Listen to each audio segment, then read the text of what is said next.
Are you ready to do something fun today? Let's do something fun. Let's do some math, because everybody knows that math is fun. Well, at least my wife thinks so. Me, not so much. But we'll talk about something in just a moment that I think this math will help out with your business and make you more successful and be able to do a much better job at controlling things. Stay tuned. Your eyes and your vision are under attack, damaging blue light from the sun. Your phone, your computer, your tablet, even light bulbs and car headlights is constantly bombarding you. The good news is our eyes actually already have a line of defense to counter the effects of blue light. This defense is made up of 3 pigments called carotenoids. MacuHealth with Micromicelle, the only supplement with the exclusive patent on all 3 macular carotenoids and Micromicelle technology. Hi, I want to talk to you for just a moment about a great lens that we are using in our practice. It is the Varilux XR Design lens. And the reason we love it is because of what it's doing for our guests in our practice. Don't get me wrong. Varilux has been making great lenses for years, and I'm sure they're going to have one better than this eventually. But the Varilux XR Design and the Varilux XR Track are truly making lives better for my guests in my practice. When I'm talking to them about it in the practice, I basically say this. I say, there's a lot of progressive lenses that you've had where you've had a little bit of a challenge. You kind of got to figure out exactly where that reading spot, that sweet spot is on your lens. Well, with this lens, they figured out a way of how to put the in-between vision and the near vision in the same place. And the reason they do that is because they take into account a lot of specific measurements about you, including the fact that we've got this special computer. It's basically based on an iPad. I don't go into more of that, called an iRuler 2. They'll take more or less a 3D rendering of how your eye sits on that lens. What that does for you is keep you from having to figure out where to look through that lens. And that's going to make you a lot more happy with your life. Not to mention the fact, can't you imagine what it's going to be like to go home and your eyes still feel good? And for those people who are dealing with a little bit more challenge, I also recommend doing the XR Track. The reason I like this very much is because it's actually watching the way eyes move. Through using the iRuler program, they'll hold the iPad and they'll watch these dots go around, and it truly maps the way the eye moves. That comes up with a really good formulation of how they can perfect this lens and make the vision work better. So if you really want to know more about the Varilux XR lens line, please get with your Essilor account representative as soon as possible. Thank you. On episode 102 of this podcast, Chris interviewed Justin Kwan, Michelle Andrews, and Richard Ruth. They pointed out that as a profession, we have done a great job of letting our patients know that myopia is not a big deal. If you can see 20/20, there is no worry. It is the high myopes that are more danger. And as they said, that message is tragic. Any myopia has a higher risk of maculopathy, glaucoma, and earlier cataract development. In the MiSight one-day clinical trials, only 4% of study participants who got ProClear one-days stayed stable in their myopia progression over the 3-year period. That means you can confidently say, parent, by not going to a system geared to slow the myopia progression, there is a 96% chance your child's vision will get worse. This may take away some of the choice your child has in the future as to how they will correct their vision. Choice, not fear of the disease associations with myopia, is what best resonates with parents when it comes to myopia control for their children. And with CooperVision's MiSight One Day, we now have an FDA-approved single-use contact lens to lessen the progression of myopia in our patients. Contact your CooperVision representative to find out more about MiSight One Day contact lenses. Hello and welcome to the Vision of Leadership podcast. I'm Ted McElroy, your host, and today is another one of the solo episodes I've been working on. This is kind of figuring into my not-so-perfect life and living my not-so-perfect life. So this is me just being vulnerable about the fact that I've not got the perfect situation. I don't have my microphone with me that makes me sound all great because I left it at the office. But I wanted to get some episodes out because it's been a long time since I've had some content, and I think this is stuff worth sharing, and probably something you're struggling with right now. Today we're going to talk about the most expensive thing that you have in your business. So we're going to do some math to figure that out. And let me let you know a little bit that. Think about for a moment, of all the expenses that you have in your business, your practice, what is the single most expensive thing that you have to pay out for? What do you think it is? Is it some piece of technology? Is it the building? Is it some new piece of software you brought in? Your cost of goods? No, because those are all separate pieces. Here's the secret. You are the most expensive thing, pretty much, in your practice, your business. Because you probably pay yourself probably more in one single payment over the year than anybody else, or anything else for that matter. I mean, you've worked hard for it, though. You've put yourself into a place to set yourself here. And it's important that you're using the tool that you are, and I mean that in a good way, not in a bad way. You're using this resource in the way it should be used. The problem is, most of us, and I'm very guilty of this still, and I'm getting much better at it, most of us tend to plug ourselves into places that we shouldn't be doing that. And that's costing our business money. I'll get more about that in just a moment. So let's talk about something like knowing your number. This is something that I learned when I was going through the Michael Hyatt Full Focus program called Business Accelerator. And that was a program that was set together to put different business owners and executives together in a room with other business executives and really try to learn how to win at life and succeed in business. Because it was kind of the double win that Michael called it. So what he would basically do is he would teach us these different lessons. And this was probably one of the better lessons I got, because I started making me realize that I was utilizing my time and my resource, myself, in the wrong way. How many of you have ever had someone come to you and say something like, "Hey, leader, the computer didn't back up yesterday," and you go spend the next 4 or 5 hours working on trying to figure that out between guests or working on whatever you're doing? Or there's a piece of technology that's not working in the practice right now. I need you to come, and you could spend whatever it takes to figure out how to fix that. Now, sometimes there really is no other choice. I mean, you got to get things going, and you may be the one that has that knowledge, and maybe you can, in that point, get something done a little quicker. Maybe it's just turning something on, turning something off. They're just too scared to do it. But for the most part, we tend to insert ourselves in places that we shouldn't. We start using a crowbar instead of a hammer. We start using a hammer instead of this delicate device to push something through. We just utilize the tools that we have in the wrong way.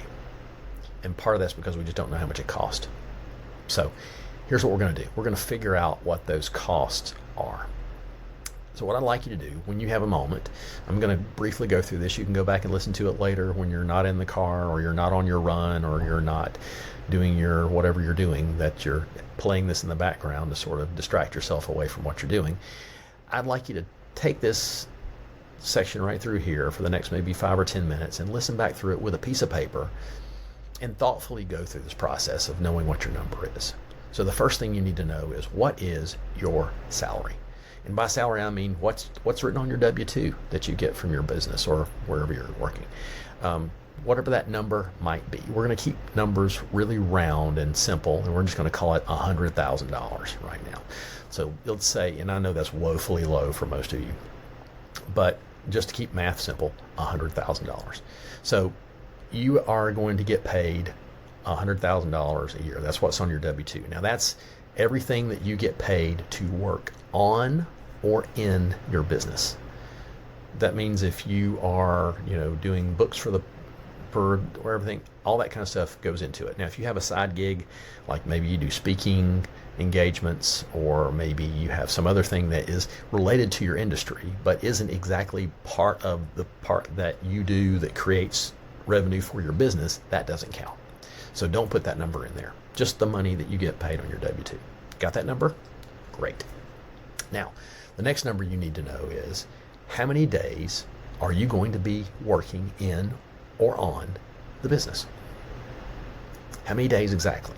So the way you do this is you take your calendar. Let's go ahead and just do the 365 and not worry about that 1 year that's weird.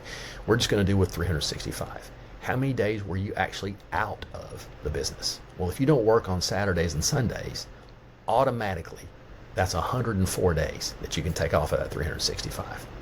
And then you're on vacation. I'm getting ready to go on vacation tomorrow. I'll be gone for from Friday to the following Sunday, but I don't work on Saturdays and Sundays, so I can't count those days, but I can count today. I'm not actually seeing guests today. I took an extra day off just to do some podcasts and some other things. I'm also going to play around with golf after a while. And tomorrow is my birthday, and I'll be traveling on my birthday, so I want to do something fun on my birthday. So I took the today to do some of these kind of things. Tomorrow I'll be traveling, but that's 2 days right there. And then all next week, 5 days more, 7 days I don't go. Last week we had a meeting in South Carolina for the Georgia Optometric Association. I did not work that Friday. There's another day. If I went to Seco, or if I went to the Vision Source Exchange, or if I went to some other kind of thing that took me out of the office that I could not do work for the business, those kind of days count toward that.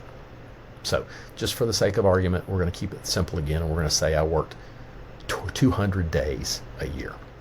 Okay, so now I know that I got paid $100,000. I'm doing the math on the calculator, so I don't say this wrong, because my wife would freak out because she is a math teacher. And yes, I can't do simple math in my head. So I get paid basically $500 a day, if that's the case. That's what my daily salary is. Now, the next number you need to know is how many hours that you should be working. I'm going to put should very, very specifically, because most of us, it's not a 9-to-5 job.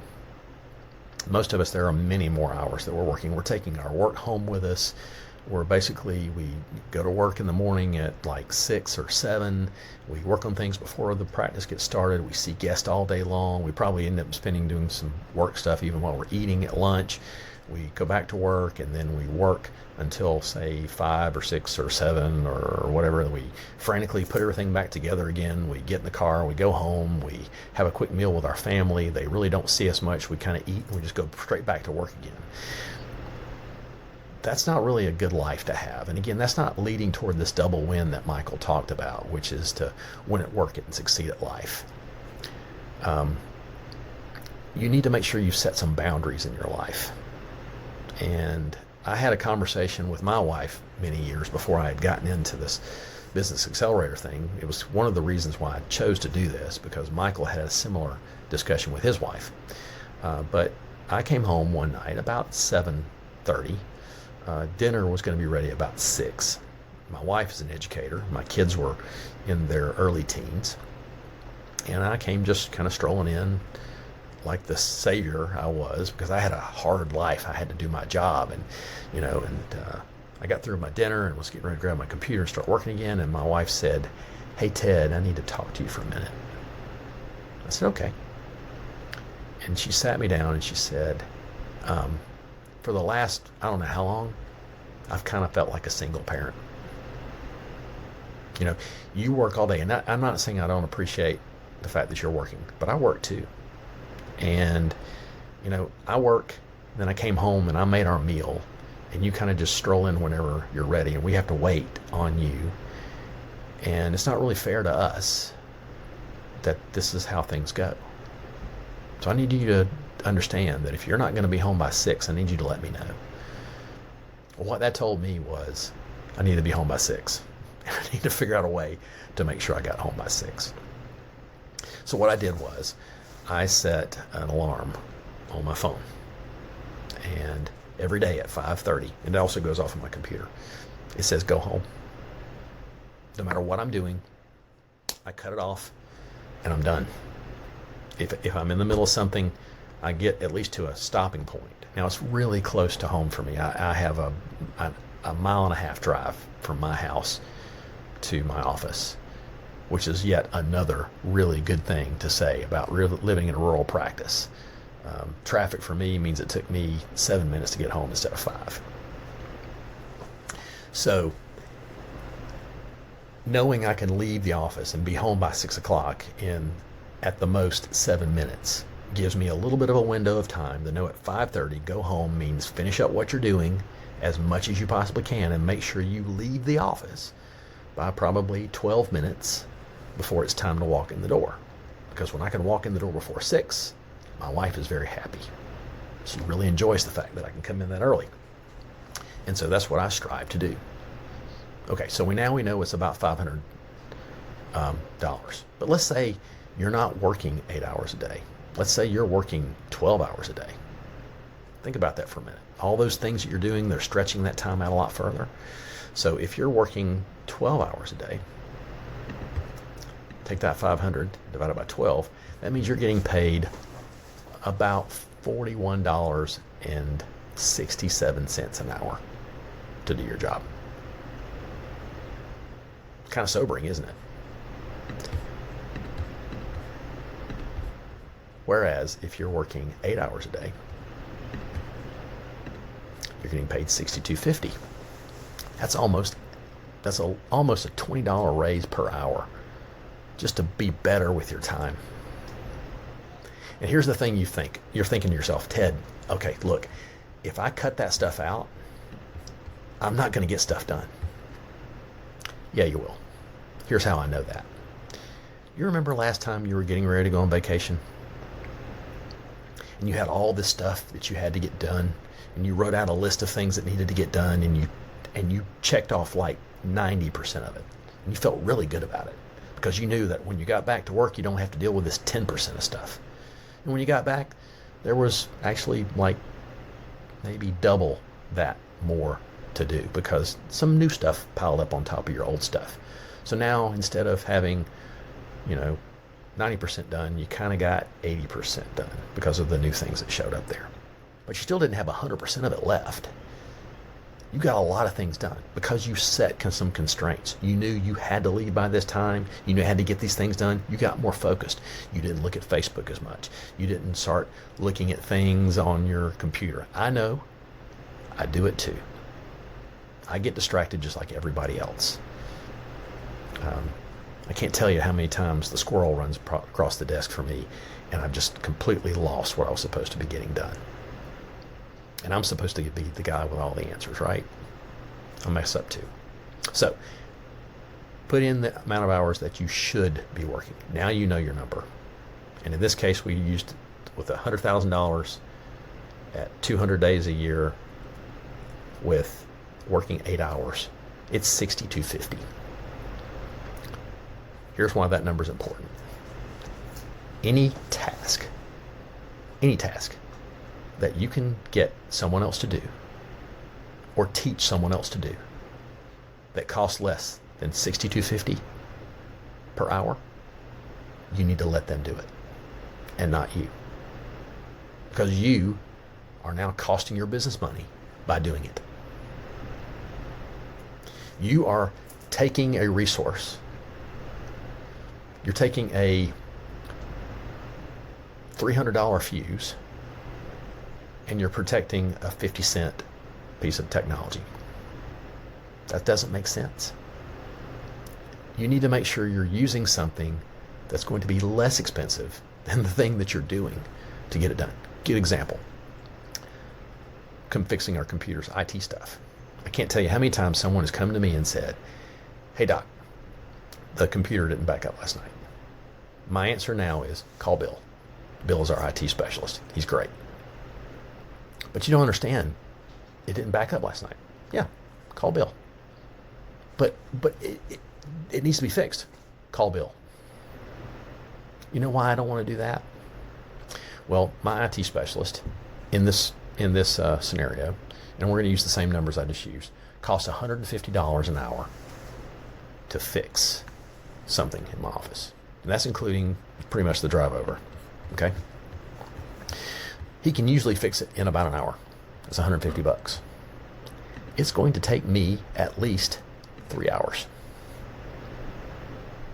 That's going to cost $87.50 more than it's going to cost Bill to fix it.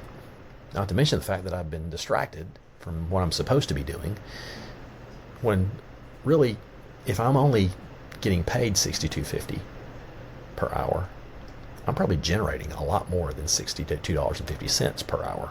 In fact, I know what our generation is. It's well above that per OD hour.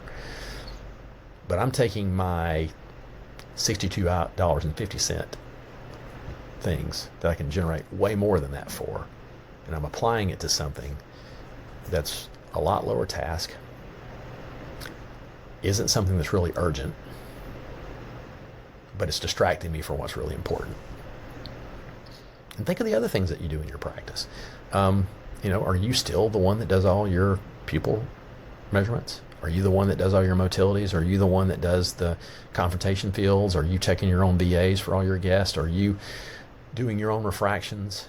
I'm not talking about going and checking them when they get done. I'm talking about doing the entire process. Old days of optometry, that's what it was like. There was usually two people in the practice. One was this lady that sat up front, and her job was to greet the guest when they came in. She would say hello, answer the phone, and say, "The doctor will be with you in a moment." And then the doctor would come up and do every single thing from there forward. Usually I apologize, ladies. Usually he would take this guest back to the back of the practice, do the entire exam, then walk them up to the dispensary, the optical, and it was a dispensary back then. They would walk them up to the dispensary, and they would select the frames with that guest. They would make some measurements with the lenses. They would create the order. They would actually go and cut the lenses a lot of times if they had that ability to do that sort of thing. They'd put them all together. They would make sure that it was all ready to go, and they would do everything well except for collect money, because collecting money is dirty, and doctors don't need to be doing that. I mean, we don't even want to talk about money, but everything else was done by that doctor. And you know what? It wasn't done nearly as good as it's done now, because there's people in your practice that you can bring in that can do these things less expensively, for one thing, but probably better. And that's, I think, the big thing that probably gets in our way is our ego, because nobody does it better than me. Well, I got news for you. There's a lot of people who do it better than me. Thank God. Because we can get more things done. And that's what scaling is really about, because there's a little bit of a balance of things, don't get me wrong, but you're not going to see the amount of people you need to see in your practice if you're the one that's doing everything. And that's getting in the way, especially important if you are doing a lot of managed care in your practice, vision and care plans especially. The reimbursements that you're getting there, I hear it all the time from people. Man, my services are worth way more than that. Well, apparently they're not, because we signed a contract to accept those fees. The only person that's responsible for what you're getting paid is you. I'm the one that signed that contract with that particular vision care plan, not anybody else. I decided that that's what my services are worth. But you can use those services and make them affordable and push them in a direction where you're building up the medical side of your practice, or you're creating more things that would be non-covered services. And I know I'm getting a little bit off track, but it's important, because all of those type of tasks can still be delegated to someone else, given the way your licensure works in your state and what they'll allow you to do. But you can offload some of that stuff to someone else who's less expensive and maybe does it better. Again, my IT guy can fix my problem on my computer in about an hour. It takes me at least 3. That's going to cost $87.50 more for him to fix it. Now, we're going to have an upcoming episode that'll talk about what you can do with this time that you've now developed and felt, but you got to figure out what tasks you don't need to be doing anymore. And we'll talk about that in an upcoming episode, because I want you to make sure that you know exactly what you're doing with your time and how much it costs. So today, go home. I'm giving you a task. Go home. Write down these numbers. What is your W-2? How many days a year are you working on or in that business? How many hours of that day should you be working? And figure out a way to put some constraints on it so you're only doing those things. And you'll find out you'll get a lot more things done. You'll get them done a lot more effectively. I've really enjoyed spending time with you today. If you've enjoyed this podcast, even if you haven't, please leave us a very honest review of the podcast and give us a rating. Hopefully it's a 5-star rating. If it's not, that's great too, because we need to learn what's working well for us in this podcast. Thanks for being here today. I look forward to seeing you again soon.